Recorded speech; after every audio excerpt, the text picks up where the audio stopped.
지난달 2월 26일 날 헌법재판소에서 간통죄에 대한 위헌 판결을 내렸습니다. 1953년 간통죄가 제정된 이래로 62년 만에 간통죄가 이제 폐지되었습니다. 헌법재판소에서 그 결정문에서 성에 대한 국민의 법 감정이 변하고 처벌의 실효성도 의심되는 만큼 간통죄 자체가 위헌이라고 밝혔습니다. 그러니까 성에 대한 자기 결정권은 프라이버시에 속하는 것이기 때문에 형사적으로 처벌하는 것이 의미가 없다. 형사처벌의 대상이 될 수 없다. 그렇게 판단한 것입니다. 간통죄가 폐지되면서 여러 가지로 우려의 목소리가 들려오고 있습니다. 앞으로 3,200명 정도가 구제받게 되고 분류는 민사적으로만 책임을 물을 수 있지 이제 형사적으로는 책임을 물을 수 없게 되었습니다. 근데 이 민사적인 책임이라는 것이 사람들에게 어떻게 또 악용될지, 사회적인 약자인 여자들에게 또 돈이 없고 힘이 없는 자들에게 어떻게 또 불리하게 작용될지는 아무도 모르는 것입니다. 간통죄가 이제 폐지되던 날 그 한 나이트 클럽에서 간통죄가 폐지된 것을 축하하는 축배를 들었다고 하는 기사가 바로 다음 날 인터넷 기사에 실렸습니다. 또 간통죄가 폐지된 지 아직 한 달도 되지 않았는데 인터넷상에서 불륜 사이트가 우후죽순처럼 지금 생겨나고 있다는 TV 보도가 되면서 우리가 생각했던 우려가 현실로 나타나고 있음을 알 수 있습니다. 지금도 이 나라가 이렇게 성적으로 문란한데 앞으로 고삐 풀린 망아지처럼 얼마나 더 사람들이 악한 짓을 하면서 날뛰게 될까 걱정이 되지 않을 수 없습니다. 사탄이 이 시대에 집중적으로 공격하는 대상은 바로 가정입니다. 왜 그럴까요? 가정은 하나님께서 이 인류에게 최초로 만드신 기관이기도 하지만 기관이라기보다는 공동체죠. 하나님께서는 이 땅에서 천국을 경험할 수 있는 그 공동체를 두 가지를 만드셨는데 그게 하나는 가정이고 하나는 교회예요. 그러니까 우리가 나중에 맛보게 될 그 천국의 기쁨을 어디에서 맛보냐면 이 두 곳에서 맛볼 수 있습니다. 그렇기 때문에 사단이 이 두 곳을 집중적으로 오늘 이 시대에 공격해서 어쨌든 가정을 깨든지 교회를 깨든지 이 둘 중에 하나를 깨버리려고 사단은 그렇게 혈안이 되어서 지금 공격을 하고 있는 것입니다. 아담과 하와를 통해서 세우신 그 가정은 가정인과 동시에 교회였습니다. 그러니까 늘 제가 말씀드리지만 하나님께서 꿈꾸시는 가정은 어떤 가정이에요? 교회 같은 가정. 또 하나님께서 꿈꾸시는 교회는 어떤 교회예요? 가정 같은 교회. 이 두 가지는 굉장히 유사성이 있고 연결되어 있습니다. 가정 같은 교회, 교회 같은 가정. 이것이 하나님이 꿈꾸는. 그래서 하나님께서 에덴에 만드셨던 그 인류 최초의 가정은 가정이면서 동시에 교회였던 것입니다. 사랑하는 여러분, 저는 여러분의 가정이 교회가 되기를 주님의 이름으로 축원합니다. 그게 바로 주님이 원하시는 교회예요. 가정이에요. 저는 우리 교회가 서로 얼굴도 모르는 사람들의 모임이 아니라 가족 같은 교회가 되기를 주님의 이름으로 축원합니다. 여러분, 에덴 동산에서 뱀이 아담과 하와의 가정을 유혹하여 가정을 깨뜨렸던 것처럼 오늘날도 이 사단은 가정을 공격해서 가정을 깨뜨리고 있습니다. 오늘날 일어나는 거의 대부분의 사회적인 문제, 사회학자들도 분석만 할 뿐이지 대안을 내릴 수 없는 손 놓고 있는 이 사회 문제의 대부분은 전문적으로 그것을 연구하는 학자들도 동일하게 뭐라고 하냐면 가정 문제에서 비롯된 문제들이 한 80~90%를 차지한다는 거예요. 그 정도로 오늘날 사회 문제는 가정 문제라고 해도 과언이 아닙니다. 그렇기 때문에 사탄은 어떻게 해서든지 사람들로 하여금 제정신으로 이 세상을 살지 못하게 하려고 가정을 파괴하고 가정을 깨트리는 것입니다. 저는 열매로 그 나무를 알리라 라는 예수님의 말씀처럼 이 이단들의 특징은 뭐냐면 가정을 깨트려요. 이게 사단에게 속해 있다는 증거예요. 여러분, 여러분 정상적인 교회인데 가정이 깨진다. 그건 정상적인 교회가 아닙니다. 이단은 가정을 깨트리지만 건강한 교회는 가정을 회복시키는 능력이 있습니다. 이제 다음 주 화요일부터인가 이제 CBS에서 신천지 1년 동안 관찰한 그 1000시간의 관찰 보고서, 신천지에 빠진 사람들 8부작 다큐멘터리를 하는데, 아마 그 첫 번째 가족인가 계시록인가 가족인가 그런 걸로 알고 있어요. 그럼 가정을 다 깨트립니다. 그러므로 우리의 사명이 무엇입니까? 가정을 지키는 것입니다. 우리의 가정이 성경적인 가정, 천국 같은 가정이 되도록 만들어야 되는, 그렇게 가꾸어 가야 될 사명이 바로 우리에게 있는 것입니다. 하나님이 만드신 가정의 청사진을 따라 세워가야 합니다. 저는 가정이 살면 교회가 살 줄로 믿습니다. 반대로 또 교회가 살면 가정도 살 줄로 믿습니다. 그럼 가정이 살면 나라가 살게 되는 거예요. 가정은 축복의 통로입니다. 가정이야말로 천국을 미리 맛볼 수 있는 곳입니다. 저와 여러분은 이 시대에 이 세상 풍조에 따라 살아가지 마시고 가정을 천국같이 가꾸어가는 이 일에 섬김과 헌신을 다해 주시기를 주님의 이름으로 부탁을 드립니다. 이제 오늘 여러분하고 이 가정 얘기를 하려고, 결혼에 대한 얘기를 하려고 본문에 대해서 묵상을 했습니다.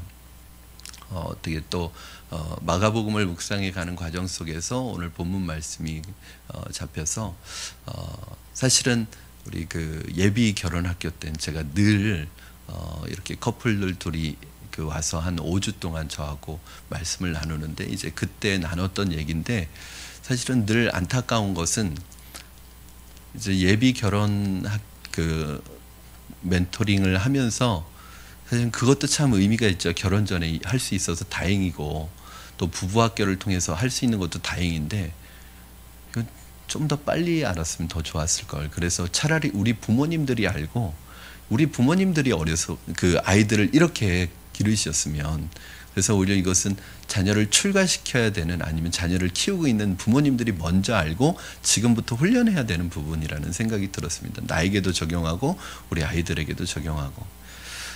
일단 오늘 본문 말씀을 보시면 바리새인들이 예수님을 시험하기 위해서 함정이 있는 질문 하나를 예수님에게 질문합니다. 2절인데 여러분 한번 같이 보시겠습니다. 2절 시작. 바리새인들이 예수께 나와 그를 시험하여 묻되, 바리새인들이 예수님을 시험하려고 던지는 질문 몇 가지 있죠. 세금을 내야 되느냐 말아야 되느냐. 그렇죠. 그러니까 예수님이 동전 하나 이렇게 가져오라고 하셔서 뭐라고 그러셨죠? 가이사의 것은 가이사에게, 하나님의 것은 하나님께 드려라. 그렇게 아주 사실은 기가 막히게 빠져 지혜로운 답변을 하시죠. 세금을 내야 된다 그러면 매국노가 되는 것이고, 세금을 내지 말아야 된다 그러면 로마법에 걸리는, 이 어찌해도 걸릴 수밖에 없는 질문을 하는데 예수님은 그렇게 또 지혜롭게 대답하십니다. 간음 현장에서 잡힌 여인을 끌어와서 이 여인을 어떻게 해야 합니까? 라고 얘기했을 때 예수님이 뭐라고 하셨냐면, 죄 없는 자가 돌로 쳐라, 그렇게 말씀하셨습니다. 이 여인을 돌려 쳐라 그러면 예수님은 사랑이 없는 사람이 되고, 돌로 치지 말아라 그러면 모세의 율법을 어기는 분이 되고, 그러니까 어떻게 해도 걸릴 수밖에 없는 질문인데 예수님은 그렇게 지혜롭게 답변하십니다. 오늘 질문도 똑같아요, 여러분. 예수님께서 이번에도 이혼을 만약에 허락하시면, 예수님은 그동안 보여줬던 이 사회적인 약자에 대해서 보호하시고 지키셨던, 배려해 주셨던 그것을 포기하고 이제 가진 자, 특히 남자들의 기득권을 지지하시는 분이 돼버리고요. 또 만약에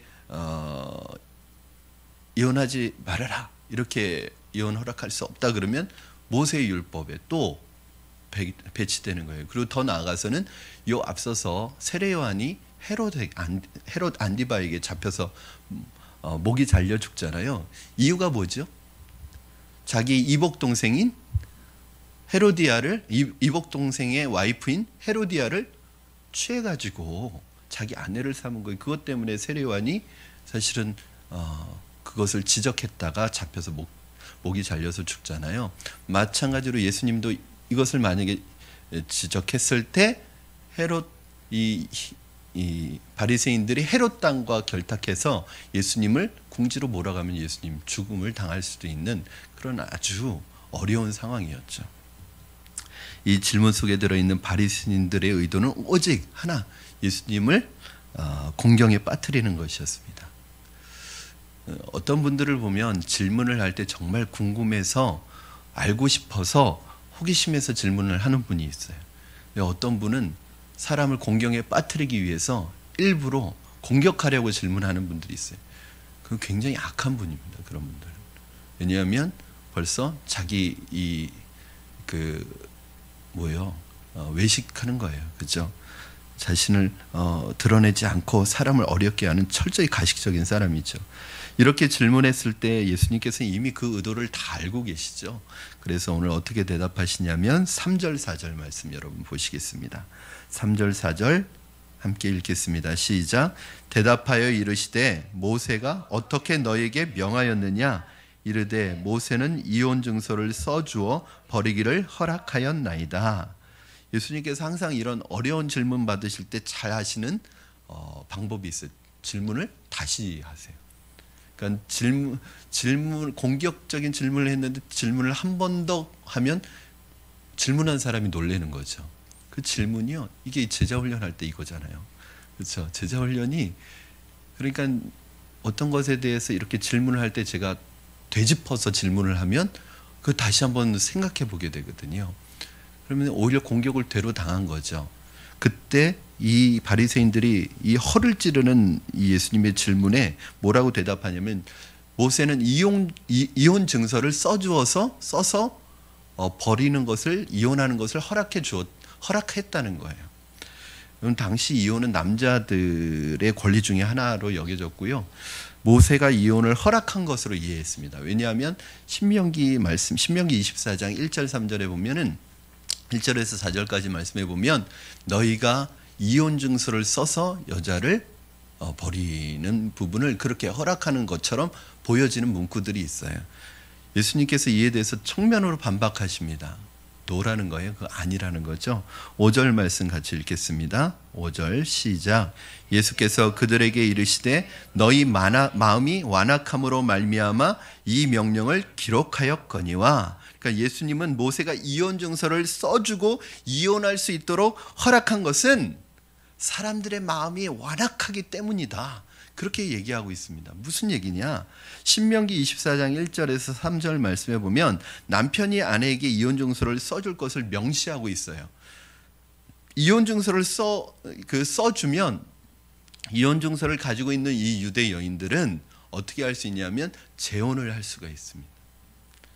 근데 그 당시에 이제 남자들이 여자와 아이를 함부로 여기니까 함부로 자기가 필요할 때 또는 자기가 필요가 없어진다거나 자기의 마음이 싫어질 때 엉뚱한 이유를 걸어서 여자들을 버리는 거예요. 그러니까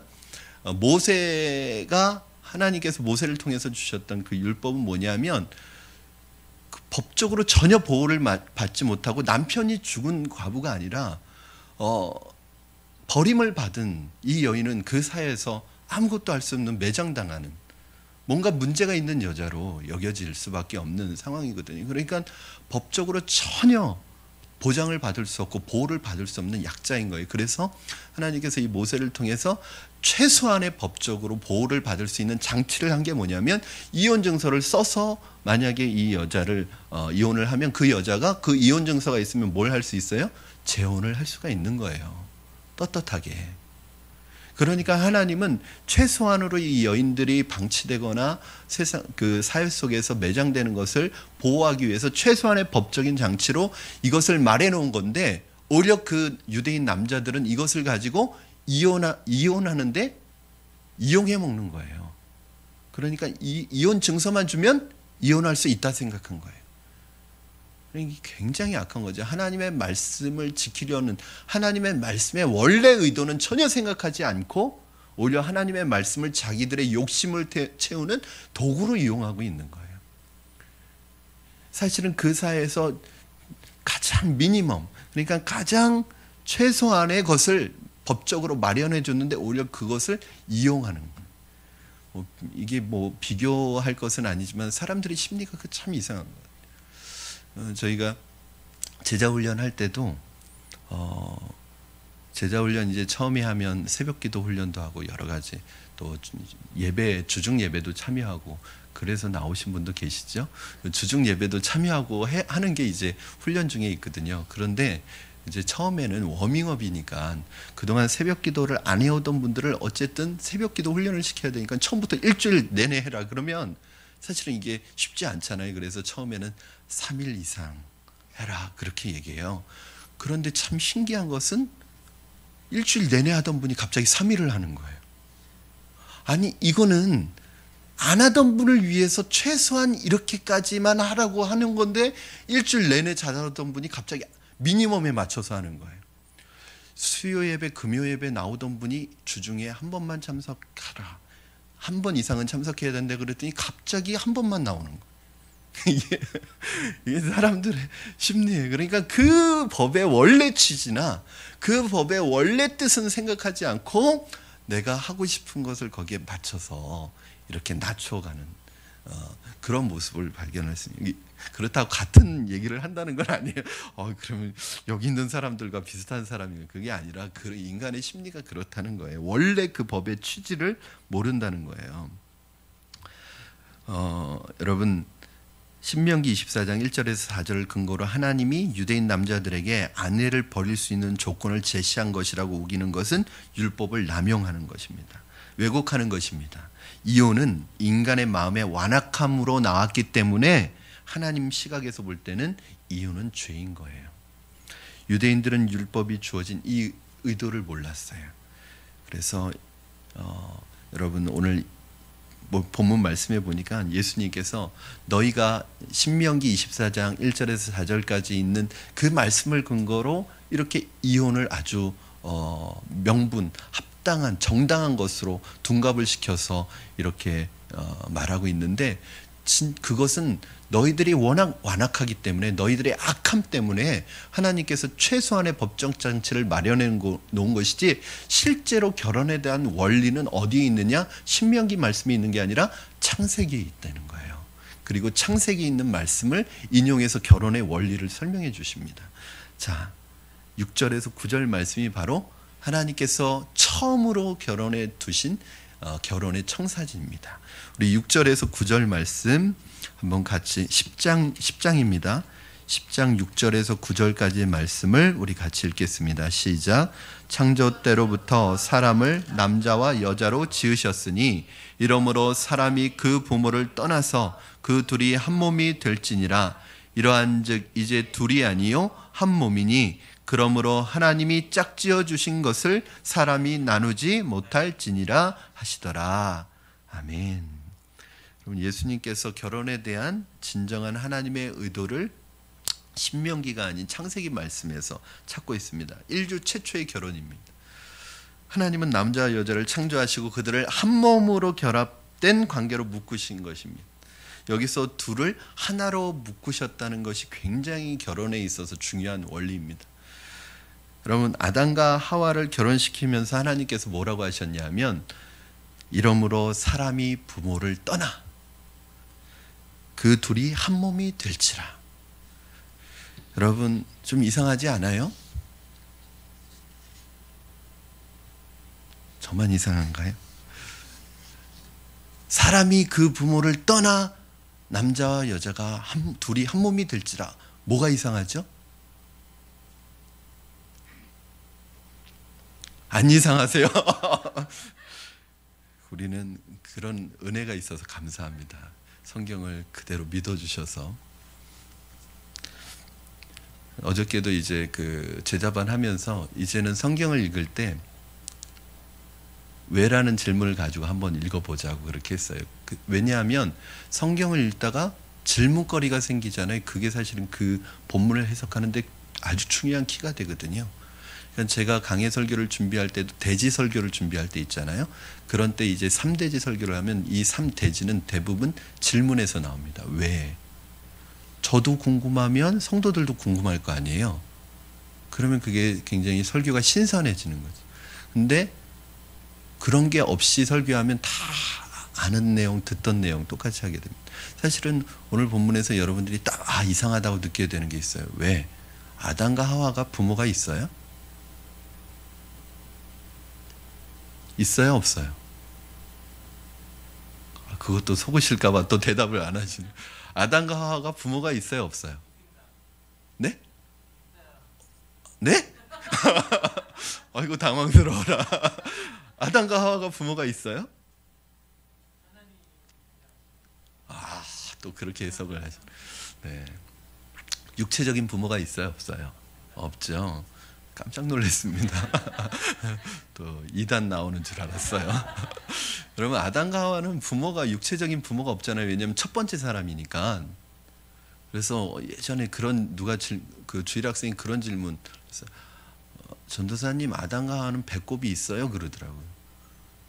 야, 아담과 하와는 배꼽 없다. 왜냐면 탯줄이 없으니까. 그렇죠.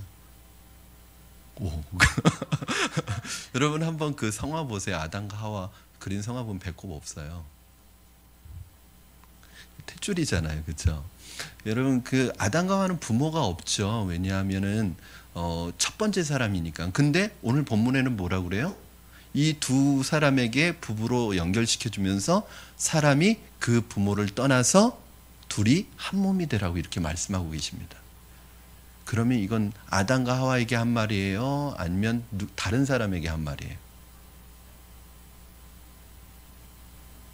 네? 둘 다예요.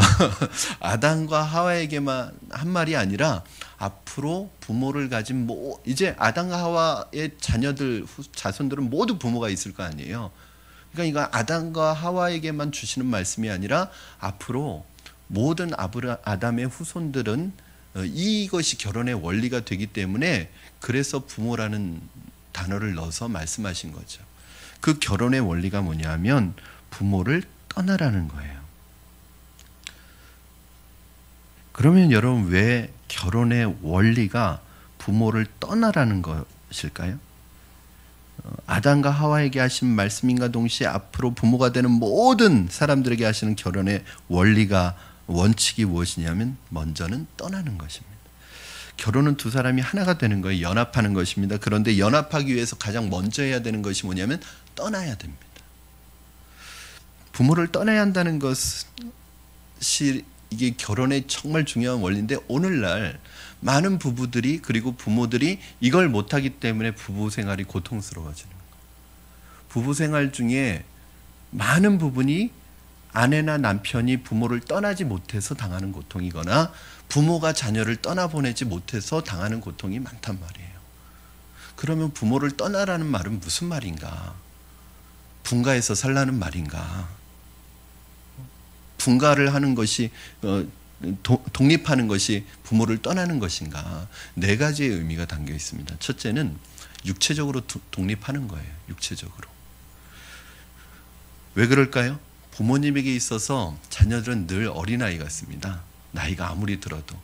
마찬가지로 결혼을 한 자녀일지라도 그 부모님의 울타리 안에 살게 되면 계속해서 아무리 나이가 많아도 계속해서 부모님 자녀에 대해서 개입하고 자녀의 가정일에 개입하게 되는 건 어쩔 수 없어요. 그렇게 되면 무슨 일이 일어날까요?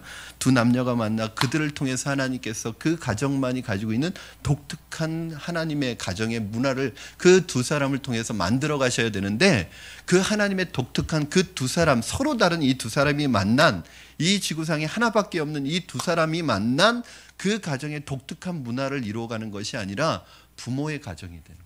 아버지의 가정이 되고 어머니의 가정이 되는. 그러니까 내가 자녀였을 땐 부모님의 가정에 속해 있었지만 내가 결혼을 하게 되면 부모님의 가정이 아니라 나는 나의 가정의 가장이거든요. 그런데 육체적으로 떠나지 않으면 계속해서 이 부분에 있어서 부모님이 개입하실 수밖에 없어요. 그렇기 때문에 분가하는 게 성경적입니다. 부모님을 떠나는 게 성경적이에요. 육체적으로. 그러면 믿는 사람은 부모를 모시지 말라는 말인가?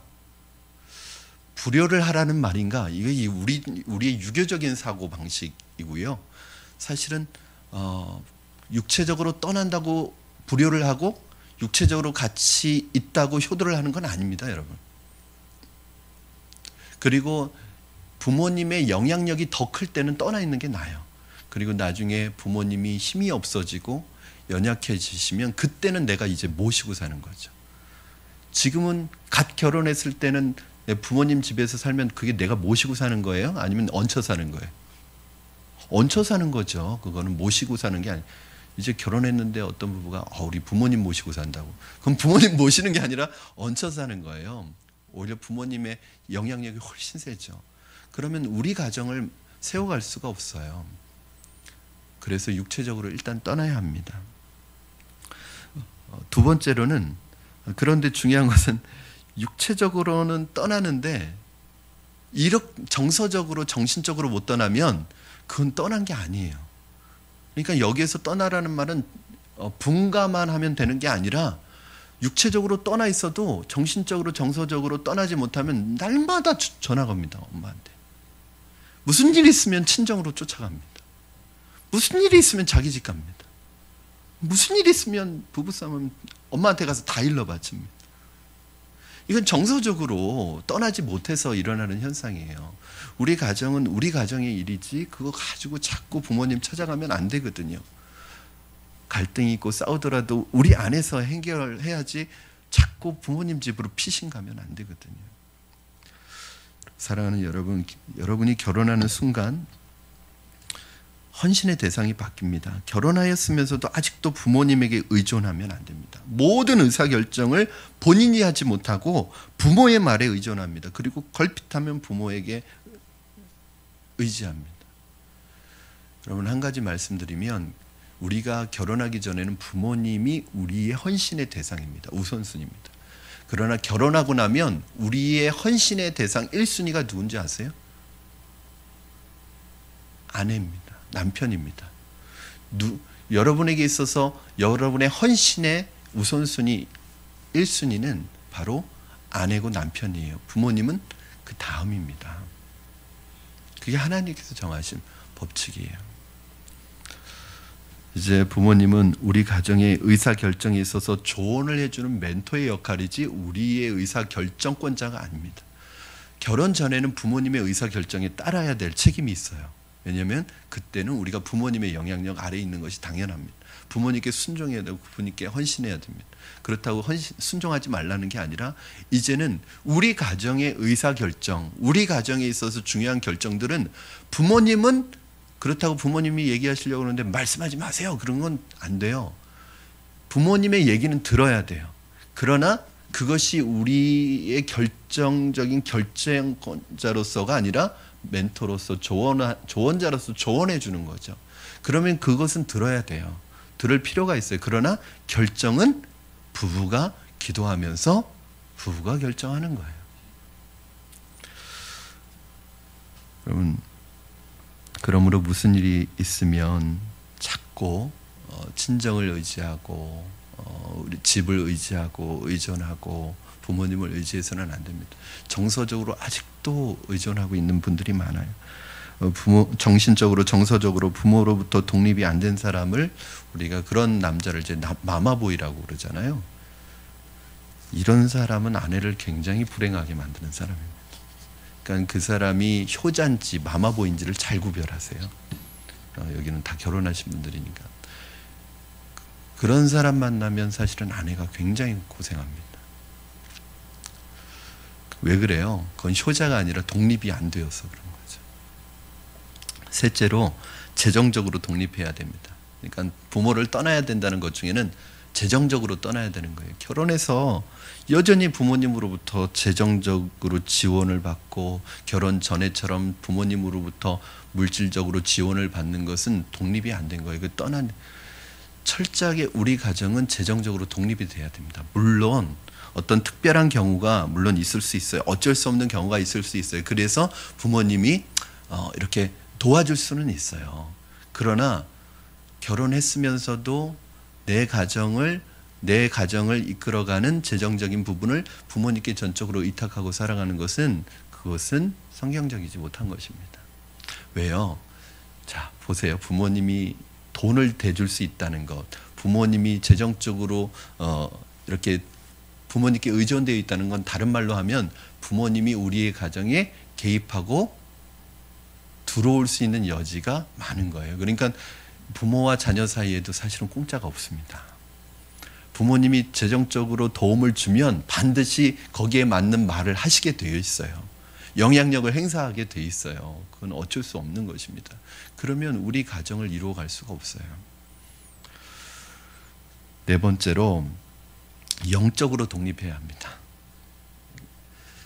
이 부분은 좀 미묘해요. 그러니까 부모 결혼을 한다고 해도 오랫동안 나를 위해서 기도해 주시고 나의 영적인 그런 아주 든든한 버팀목이 되어줬던 그 부모님으로부터 영적으로 완전히 분리할 수는 없어요. 그러나 이제는 신앙적으로도 홀로서기가 돼야 되는 거예요. 부모님이 뒤에서 나를 위해서 지원해 주시고 후원해 주시고 기도로 여전히 나를 위해서 뒷받침해 주시는 것은 그건 부모님이 하실 역할이에요.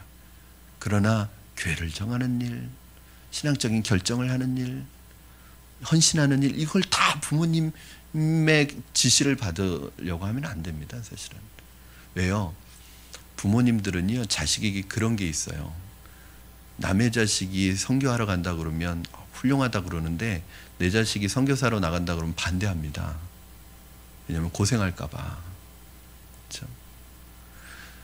남의 자식이 참 어려운 여건 속에서도 어려운 사람과 정말 사랑 하나 가지고 결혼하면 막 너 참 대단하다. 너 믿음이 참 대단하다. 그러는데 내 자식이 그러면 결사 반대합니다. 그렇죠?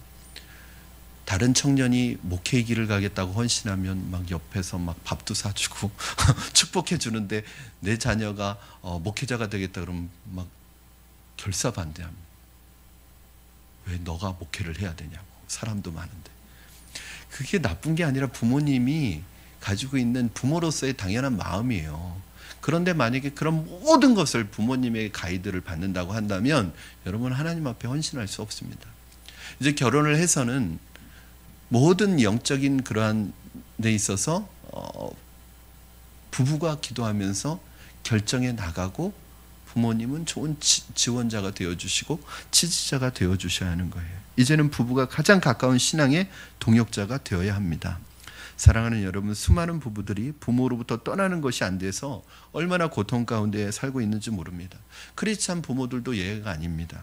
어떤 면에서는 크리스찬 부모들이 더 심합니다. 자녀들을 떠나보내지 못해서 우리가 흔히 말하는 이 권사님들이 자녀들 떠나보내지 못해서 이 며느리들 막 힘들게 하고 뭐 고통스럽게 하고 그래요.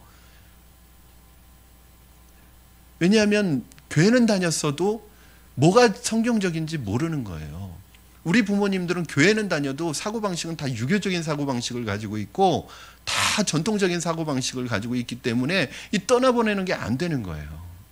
그러니까 며느리도 힘들고 사이도 힘들고 다 힘든 거예요. 본인도 힘들고. 그래서 여러분이 지금 앞으로 내 자녀 결혼시키려면 많이 남았겠지만 지금부터 그 훈련을 하셔야 돼요. 떠나보내는 훈련을 자꾸 하셔야 돼요. 자꾸 끼고 있으면 안 됩니다. 자꾸 떠나보내는 훈련도 하시고 또 여러분 남자들 같으면 군대 보낼 때 한번 떠나보내는 훈련도 하시고 자꾸 이제 아이들이 어느 정도 자라면 부모를 자꾸 떠나려고 합니다. 그거 서운해하시면 안 돼요.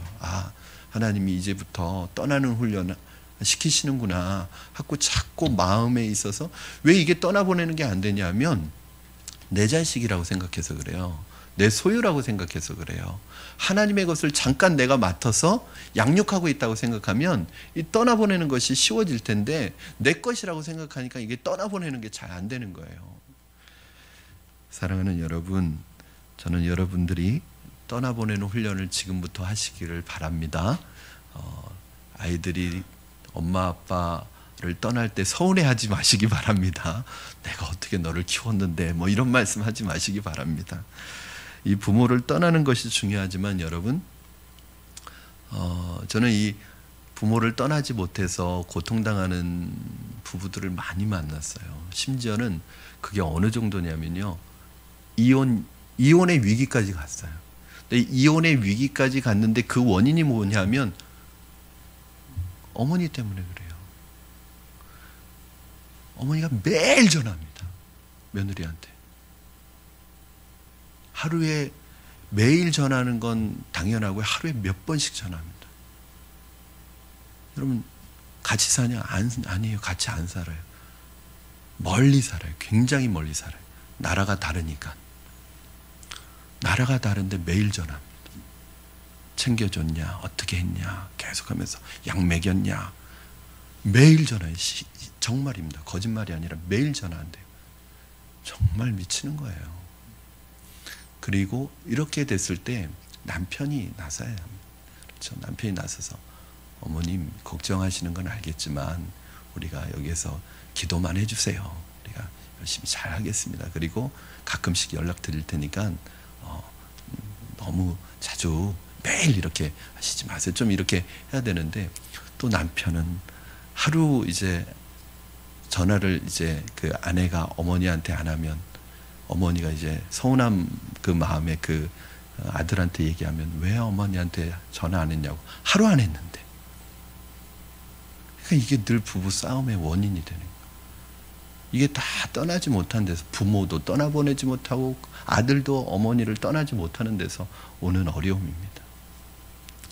여러분, 중요한 것은 떠나는 것 참 중요하지만 떠나는 게 목적은 아닙니다. 왜 떠나야 되냐면 연합을 위해서 떠나는 거예요. 그렇죠? 떠나지 않으면 연합이 안 되니까, 부부가. 즉 여러분이 부모를 떠나지 않으면, 엄마 아빠를 떠나지 않으면 내 아내와 연합이 안 됩니다. 내 남편과 하나가 될 수가 없어요. 이 남편과 아내 사이에는 아무것도 있으면 안 돼요. 심지어는 부모님도 있으면 안 되고 자식들도 있으면 안 돼요. 자, 부모를 떠나 부모로부터 독립해야 되는 이유는 바로 부부가 연합하기 위해서입니다. 오늘 본문에 보면 너희가 부모를 떠나 둘이 한 몸이 될지라, 그렇게 말씀하고 있어요. 하나가 된다는 게 무엇입니까, 여러분? 연합한다는 게 무엇일까요? 여기에서도 몇 가지 의미가 있죠. 여러분, 부부가 한 몸이 될지라 이렇게 했을 때 여러분 첫 번째 드는 연합은 뭐예요? 육체적인 연합이죠. 그렇죠? 육체적인 연합입니다. 이제 부부는 자신의 몸을 자신이 주장하지 못합니다. 육체적으로 하나가 돼야 됩니다. 육체적인 결합은 하나님이 주신 축복이고 부부에게만 주신 축복이에요. 그러므로 육체로 하나가 되는 것, 이건 하나님이 주신 큰 축복입니다. 그래서 부부가 각방을 쓰는 건 비성경적입니다. 제가 어르신들이 많으면 이런 얘기 좀 쑥스러워서 못할 텐데 젊은 분들이 많기 때문에 각방을 쓰는 건 비성경적입니다. 성경에서도 기도할 기회를 얻기 위해서 얼마간은 그렇게 해도 각방을 쓰면 마귀가 틈탈 수 있으니까 각방 쓰면 안 됩니다. 그런 면에서 보면 기러기 아빠 비성경적입니다. 그건 가정이 아닙니다. 아빠는 돈 버는 기계죠. 돈 벌어서 그냥 붙여주면 애는 학교 다니고 나중에는 아빠라는 존재도 모릅니다. 대부분 기러기 아빠 가정이 나중에 이혼을 하게 되는 이유는 하나도 이상한 게 아니에요. 여러분, 두 번째는 정서적으로 정신적으로 하나가 돼야 됩니다. 이제 남편의 기쁨, 남편의 슬픔, 아내의 기쁨, 아내의 슬픔, 모든 면에서 함께 나눌 수 있어야 합니다. 이게 왜 그러냐면 작은 교회이기 때문에 그래요. 이게 지체의식이잖아요. 교회 안에서도 지체의식을 말할 때 우리가 그리스도는 우리 교회의 머리고 우리는 그리스도의 몸이라고 말할 때 지체의식을 말하잖아요. 즉 내 몸에 어딘가 한 부분이 아프면 그 부분만 아픈 게 아니라 같이 아파하는 게 이제 지체의식이잖아요. 아내는 지금 고통 가운데 있고 아픔 가운데서 막 신음하고 있는데 남편은 웃고 다니고 있어. 남편은 아무렇지도 않아요. 부부가 아니죠. 정서적으로 정신적으로 하나가 되지 않은 거예요. 감정적으로 하나가 되지 않은 거예요. 사실은 그것은 하나가 되지 않은 것입니다. 세 번째로는 영적으로 하나가 돼야 합니다. 이제는 부부가 모든 것을 결정할 때 기도하며 하나님 앞에 결정해야 합니다. 혼자서 결정하는 건 연합이 아닙니다. 부부 사이에 거짓이 없어야 하고요. 감추는 것이 없어야 하고 부끄러움이 없어야 합니다. 부부 사이에 딴 주머니 차면 안 됩니다. 그래서 감추는 게 있으면 안 돼요. 아니 진짜 농담이 아니라 그렇습니다. 비상금 만들면 안 됩니다. 지금 눈빛이 흔들리는 분이 몇 분 계셨어요. 여러분, 영적으로 하나가 돼야 된다는 것은 감추는 것, 정말 영적으로 깊이 있는, 저는 이제 늘 꿈꿨던 것이 무엇이냐면 사실은 어떤 부부든 사랑하는 남녀가 만나서 결혼하면 그 남녀가 주는 애틋한 감정이 얼마나 가느냐, 이게 과학적으로는 1년을 못 간대요.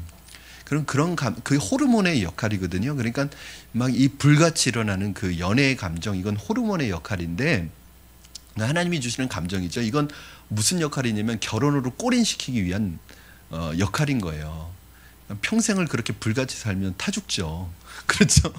아마 심장이 새까맣게 탈 거예요. 그러니까 결혼하도록 만드는 이 추진력을 갖게 하는 이것이 된 다음에 그 다음부터는 뭐 남녀간의 애틋한 이런 거보다도 더 부부를 깊이 있고 더 친밀하게 만들어주는 것은 뭐냐면 영적인 친밀감입니다. 그렇죠?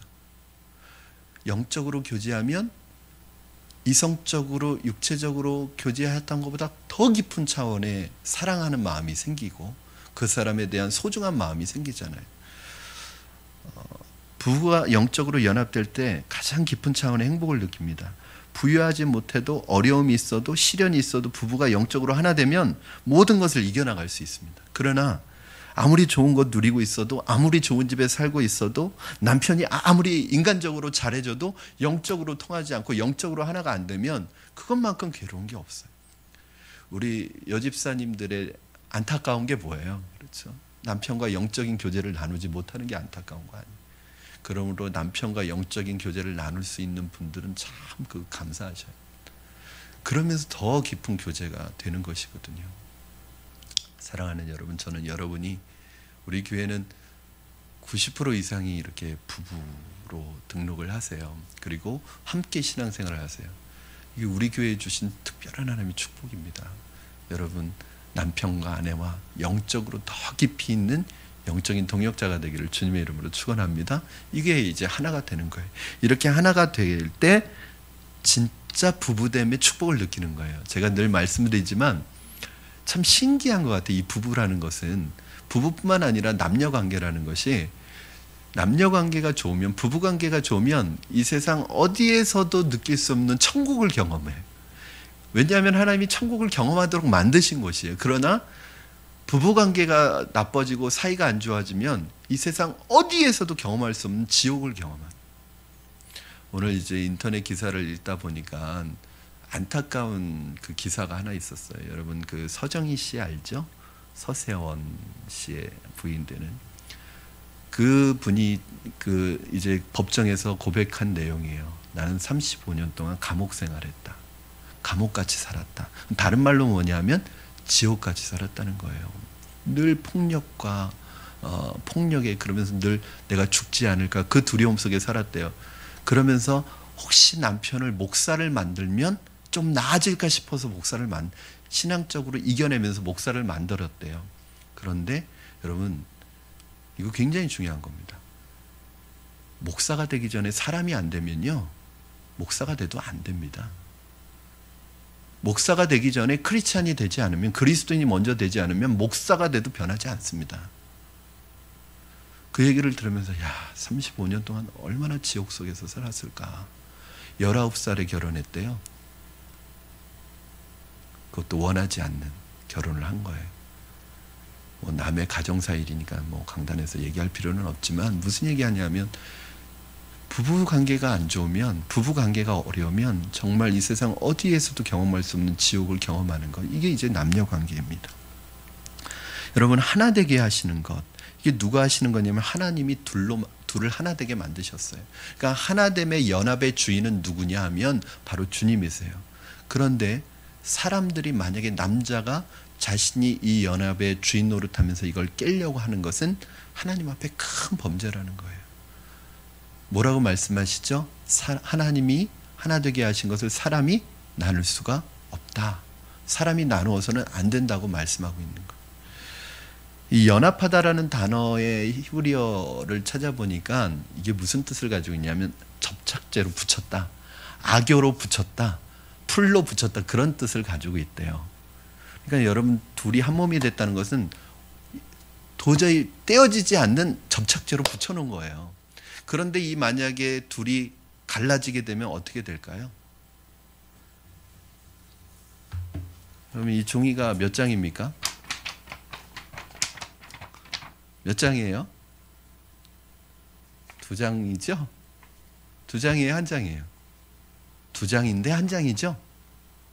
2장을 붙였어요, 풀로. 제가. 네, 한 장처럼 보이죠? 이게 부부죠. 둘인데 하나인 거. 네, 풀로 붙였어요. 연합시켰어요, 제가. 자, 이걸 갈라 보겠습니다.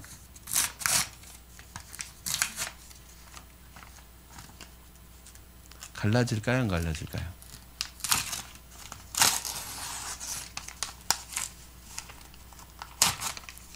그렇죠. 여러분, 갈라지기는 갈라질 것 같은데 다 찢어져요. 누가 찢어져요? 서로 찢어져요. 그래서 이혼은 다 지는 겁니다. 하나님의 마음을 아프게 하는 것이고, 상대방의 마음을 아프게 하는 것이고, 서로가 찢기는 것이고, 서로가 둘 다 상처 입는 거예요. 모르겠어요. 어떤 사람이 만약에 가해자의 입장이라면 그 사람은 지금은 상처를 받지 않을지 모르지만 두고두고 그 문제에 대해서 하나님이 주시는 심판을 받아요. 그렇기 때문에 둘 다 지는 것이고 둘 다 상처를 받는 거예요. 이거는 도저히 해서는 안 되는 거죠. 그러므로 여러분, 누구의 잘못이든지 간에 이혼은 두 사람 모두에게 영혼에 심각한 상처를 입히는 것입니다. 반대로 하나님의 마음을 아프게 하고 상대방의 마음을 아프게 하지만 가장 기뻐하는 건 마귀가 기뻐해요. 그래서 이혼은 입에도 오르내리면 안 되는 것입니다. 집에 돌아오니까 제자들이 예수님께서 하신 말씀의 뜻을 다시 물었습니다. 예수님은 제자들에게 이렇게 답변하셨어요. 11절 12절 말씀 우리 같이 한번 읽도록 하겠습니다. 시작. 이르시되 누구든지 그 아내를 버리고 다른 데에 장가드는 자는 본처에게 간음을 행함이요, 또 아내가 남편을 버리고 다른 데로 시집가면 간음을 행함이니라. 예수님은 이혼 문제를 말씀하시다가 갑자기 뜬금없이 간음 문제를 얘기하시고 계세요. 이게 무슨 말씀이에요, 여러분? 그러니까 예수님은 지금 이혼하는 것은 어디에서 비롯됐다고 말씀하시죠? 사람의 완악한 마음, 하나님으로부터 등 돌린 마음에서 비롯된 것이기 때문에 재혼도 그 사람의 완악한 마음의 연장선상이라고 생각하는 거예요. 그러므로 불가피한 경우 이혼을 할 수 있지만, 예를 들어서 배우자의 불륜이나, 제가 이제 상담을 하다가 사실은 이 남의 가정사에 끼어드는 건 참 어려운 거예요. 왜냐하면 제일 어려운 게 이런 상담이에요. 너무너무 심하게 맞는 거예요. 이대로 가다가는 이 사람 죽을 것 같아요. 저는 그럴 때는 그 분을 집으로 돌려보내지 않습니다. 집사님 참으세요. 그래도 인내하셔야 합니다. 그렇게 갔다가 죽으면 어떻게 할 거예요? 그러니까 목사가 지혜가 있어야 돼요. 이혼은 무조건 안 됩니다. 물론 안 되지만 상황을 지혜롭게 지금 거의 죽다가 겨우 도망 나온 사람을 그래도 가서 이겨야 합니다. 그리고 들여보내서 만약에 그 사람이 죽는다면 어떻게 할 거예요? 저는 이 폭력에 대해서는 용서 못합니다. 제가 그 데이터 코칭을 할 때, 데이트하는 남녀들이 있을 때 손찌검을 했다, 교제하는 여자친구에게 당장 헤어지라고. 이거는 고쳐질 수 있는 게 아니다. 당장 헤어지라고 합니다. 결혼 못하게 합니다. 그런데도 자매들은 참 어떻게 생각하냐면, 그래도 날 사랑해요. 또 미안하다고 한다는 거예요. 또 맞아요. 그리고 또 미안하다고. 거기 계속. 그러면서 심지어 이제 결혼까지 했어요. 그런데 아니나 다를까 결혼해서도 계속 맞는 거예요. 여러분, 불가피한 경우가 있지만, 그러나 저는 이혼을 하라는 얘기가 아니라 결혼을 허락하신 하나님의 궁극적인 뜻을 어기는 어떤 부정한 관계도 모두 예수님은 간음으로 규정하시는 것입니다. 또한 상대방에 대한 간음은 두 사람을 짝지어 주신 하나님께 대한 간음이다. 오늘 그 주제예요. 그게. 그러니까 상대방에 간음하는 것은 하나님께 간음하는 것이다. 영적으로도. 여기서 예수님의 말씀의 의도를 잘 생각하셔야 합니다. 현재 이혼한 사람이나 재혼한 사람에 대해서 정죄하기 위해서 말씀하시는 것이 아니에요. 그러면 이것은 무슨 말씀이세요? 하나님이 섭리하시고 계획하신 이 결혼이라는 것이 얼마나 신성하고 얼마나 영속적이고 영원한가를, 그만큼 신성한가를 말해주기 위해서 이건 원칙이라는 거죠. 이혼에 대해서는 생각하지 말라는 거예요. 결혼은 그만큼 신성한 것이라는 거예요. 이걸 가지고 또 이혼하신 분이나 재혼하신 분을 거부하지 말고, 그러면 어떻게 하라고?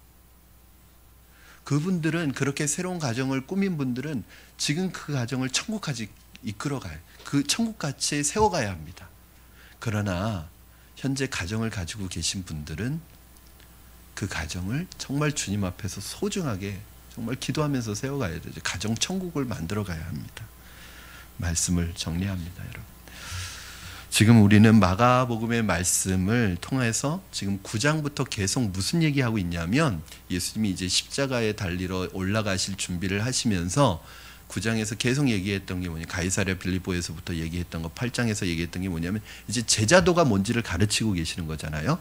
그런데 이 제자도라는 것은 예수님의 제자됨은 어디에서도 드러나야 되냐면 부부 관계 속에서도 정말 멋지게 드러나야 된다. 여러분, 예수님의 제자는 뭐예요? 교회에서 인정받는 제자? 사람들에게 인정받는, 보이는 면에서 인정받는 제자? 물론 그것도 중요하지만 예수님의 제자됨은 어디에서 드러나야 돼요? 부부 관계 속에서 드러나야 됩니다. 그것도 제자도예요. 그게 섬김이고 그게 바로 헌신입니다. 그러니까 내 아내에게 섬김을 다하고 헌신하고 최선을 다하고 사랑해 주는 것은 뭐예요? 그게 주님이 원하시는 제자도인 거예요.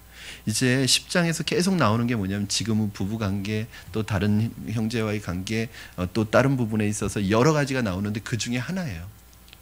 사랑하는 여러분, 저는 여러분은 부부관계에서도 제자의 맛을 내며 배우자가 영적으로 성숙할 수 있도록 돕는 분들이 되기를 주님의 이름으로 축원합니다. 저는 여러분을 만나서 여러분의 배우자가 더 행복해지기를 바라고 더 성장하기를 주님의 이름으로 축원합니다. 그것이 바로 아름다운 건강한 부부 관계예요. 오늘 우리가 살아가는 이 시대 속에서 도덕과 윤리가 무너지고 이제는 부부로서 지켜야 될 기본적인 도리마저도 무너져 버리는 이때, 우리 믿는 사람들은 결혼의 신성함을 알고 결혼을 통해, 부부와 가정을 통해 하나님의 나라를 경험해가는 저와 여러분 되기를 주님의 이름으로 축원합니다.